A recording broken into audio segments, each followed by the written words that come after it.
Нутгийн өөрөө удирдах ёстой байгууллагын үүсч хөгжсөний 30 жилийн мэндчилгээг үе үеийн иргэдийн төлөөлөгчдийн хуралд сонгогдож надтай зөв хамтарч ажиллаж байсан бүх хүмүүстэй тэнд ажиллаж байсан хамт зүтгэж байсан ажлын албаны бүх хүмүүстэй энэ баярын мэндчилгээг өргөн дэвшүүлье.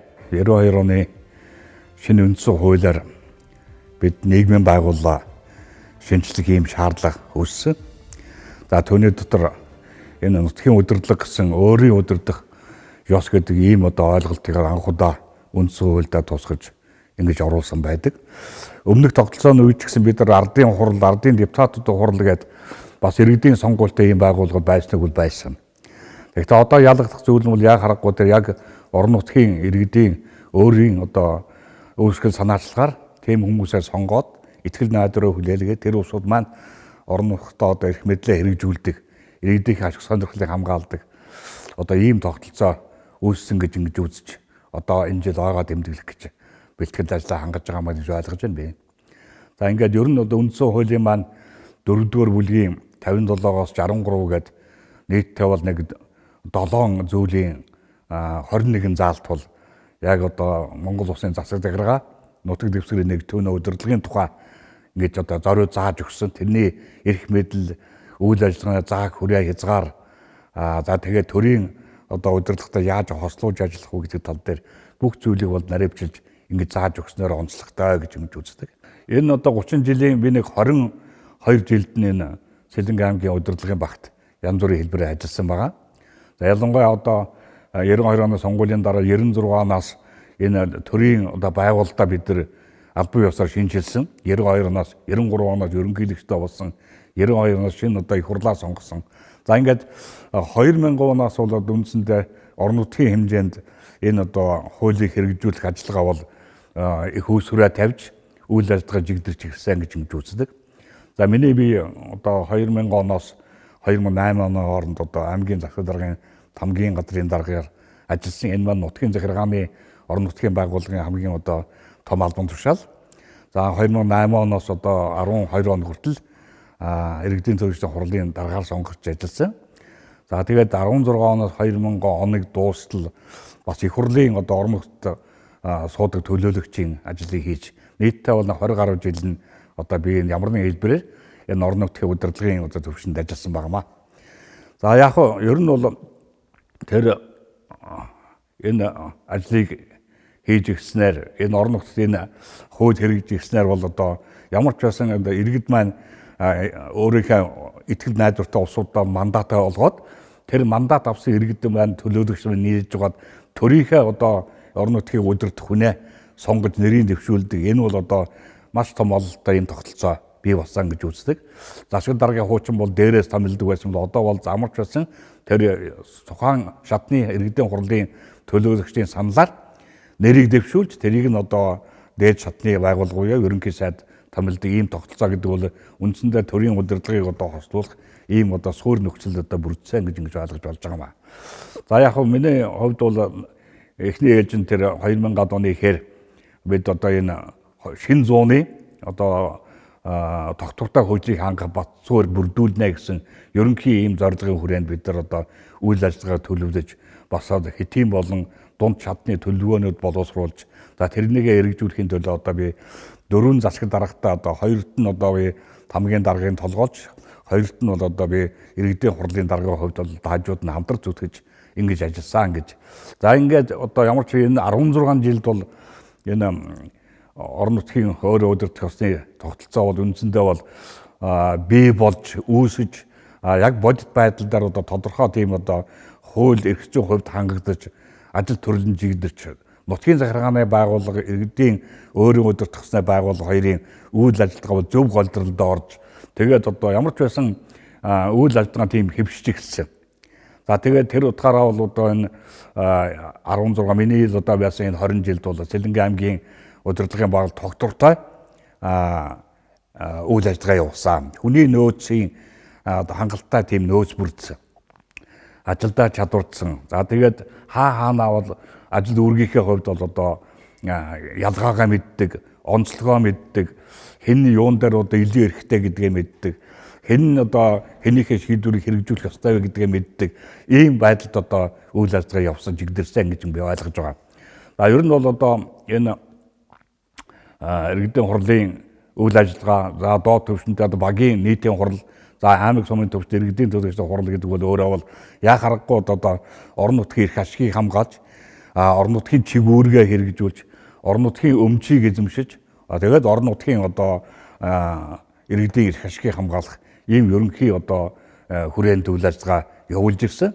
За миний хувьд яг хөө тэр хамгийн дараа ажиллаж явах үед одоо ойрын үед л одоо яг дунд хугацааны бүх төлөвлөгөө боловсруулах ажлыг бол гардан зохион байгуулалт оролцож байсан.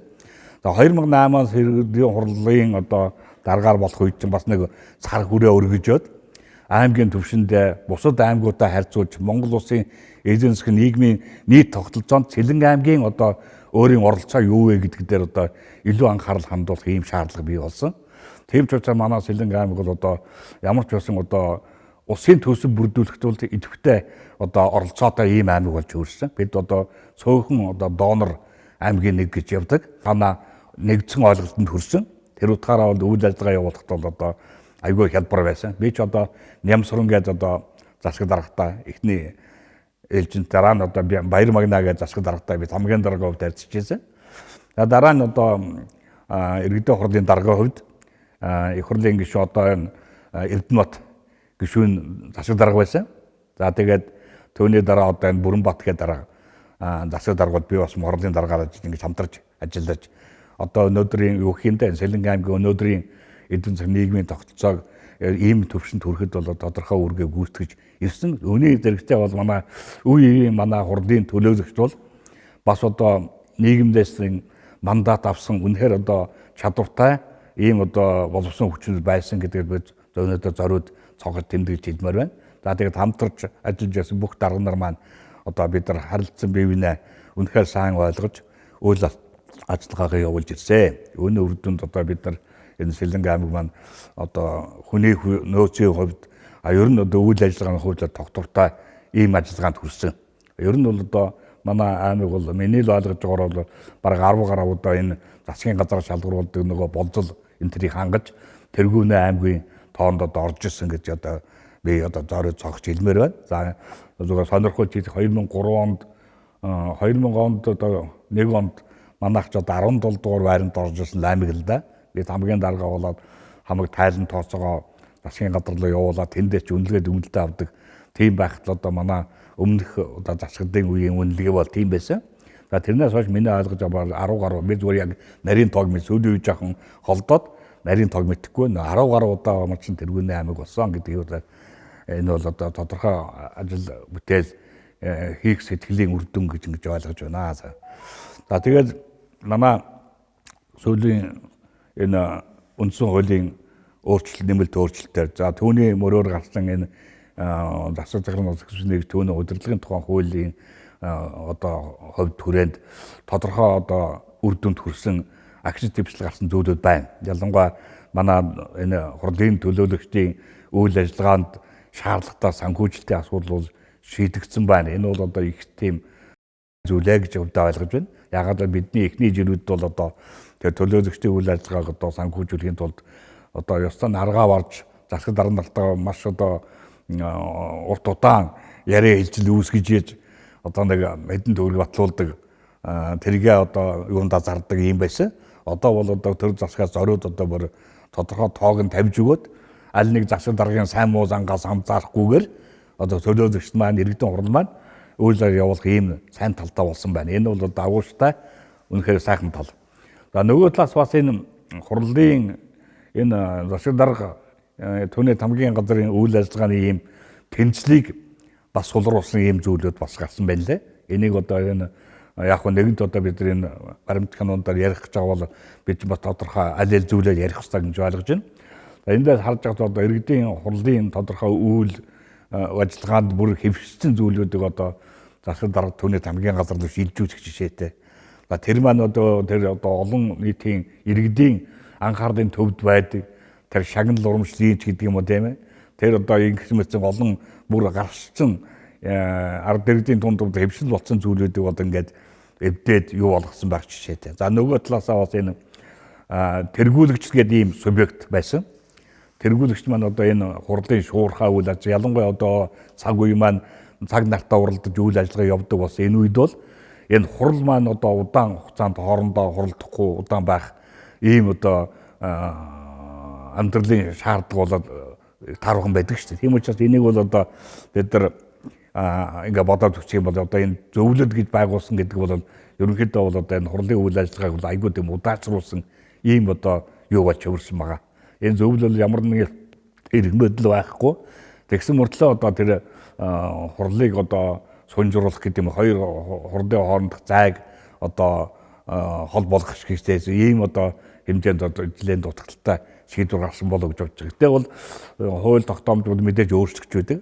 Тэгээд амьдрал дээр одоо энийг бол дутахгүй засаж залруулах байх гэж бодож байгаа. Ямар нэгэн хэмжээнд одоо манай аймаг сумын иргэдийн хурал гэдэг бол байнга хуралдах боломжгүй байдаг. Тийм төсөв юунаас авахуулаад амьдралын шаардлага тийм байдаг. Зөвхөн шуурхаа шийдэх асуудлаа тэргүүлэгч гэдгээрээ шийдээд тэгээд тэрийг харин ортаац болгоод одоо жил хагастай 2 жилдээ одоо бүрэлдэхүүний солиод ингээд явбал одоо гишүүд маань төлөөлөгч маань адилхан одоо тэргүүлэгч байх тийм боломжийг бүрдүүлчих юм бол тэр тэргүүлэгчд маань үйл ажиллагааг бүрэн боломжтой ингэж. Тэр утгаараа бол одоо энэ хурлын үйл ажиллагаа бол айгүй шуурхай болох юм сайн тал байгаа юм л да. За ер нь бол одоо энэ өнөөдөр 30 жилийн дараа бид нар үйл ажиллагаагаа бас дүгэн цэгнэх хэрэгтэй. Тэр утгаараа авч үзэх юм бол бидэнд одоо үнэхээр энэ иргэдийн төлөөлөгчдийн хурал гэдэг бол яа харахгүй одоо орон нутгийн иргэдийн эрх ашигыг хамгаалсан тэдний ашиг сонирхлын төлөө одоо үйл ажиллагаагаа явуулдаг тэдний итгэл найдварыг хүлээсэн тэр утгаараа бол одоо орон нутгаа хөгжүүлэгчглээ өөрийнхөө нийгмийн эзэсгийн талын бүхэл асуудал бие дааж шийдэх боломжтой ийм субъект бол цаашдаа байсаар байх болно. Тэр утгаараа бол одоо энэ иргэдийн хурлын үйл ажиллагаа ер нь ирээдүйд бол тийм гэгээтэй сайхан харагдана гэж өвдө бодож байгаа.